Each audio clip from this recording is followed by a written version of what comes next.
ஒரு சாதாரண ஏர்போர்ட்ல வேலை செய்யற ஒர்க்கர் 180 பேசஞ்சர்ஸ் உடைய உயிரை காப்பாத்தினார்னு சொன்னா நம்ப முடியுமா? 2011ல நைஜீரியாவில் இருக்க ஒரு ஏர்போர்ட்டோடைய crew members, management team, pilots, passengers அந்த மொத்த நாடே அந்த ஏர்போர்ட் மேல சுத்திக்கிட்டு இருக்க அந்த ஒரு ஃபிளைட்டை தான் பாக்குறாங்க.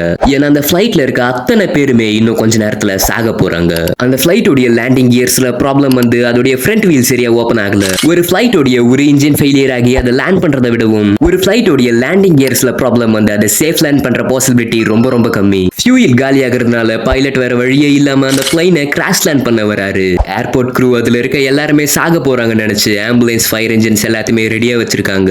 அந்த பிளைட்டும் ரன்வேக்கு பக்கத்துல வந்து லேண்ட் ஆக போகுது. அப்போ திடீர்னு நிசான் 40 2.5 லிட்டர் ட்ரக் அந்த ரன்வேக்குள்ள நுழையுது. அந்த ஏர்போர்ட்ல வேலை செய்யற ஒரு ஒர்க்கர் அந்த ட்ரக்கோடைய டாப் ஸ்பீடான மணிக்கு 180 கிலோமீட்டர் ஸ்பீட்ல போறாரு. அவருடைய நோக்கம் எப்படியாவது அந்த பிளைட்டோடைய ஃப்ரண்ட் வீல அந்த ட்ரக்கோட கேரியர்ல வைக்கணும்ன்றது. எப்படியோ கஷ்டப்பட்டு வச்சு அந்த பிளைட்டை கொஞ்சம் கொஞ்சமா நிறுத்தினதோடு மட்டும் இல்லாம அதுல இருக்க 180 பேசஞ்சர்ஸையும் காப்பாத்திருக்காரு. ஆனா இது நடக்க 99% வாய்ப்பே கிடையாது. இதுக்கு பின்னாடி ஒரு பெரிய மார்க்கெட்டிங் ஸ்ட்ராட்டஜி இருக்கு. முடிஞ்ச அதை அடுத்த வீடியோல சொல்றேன்.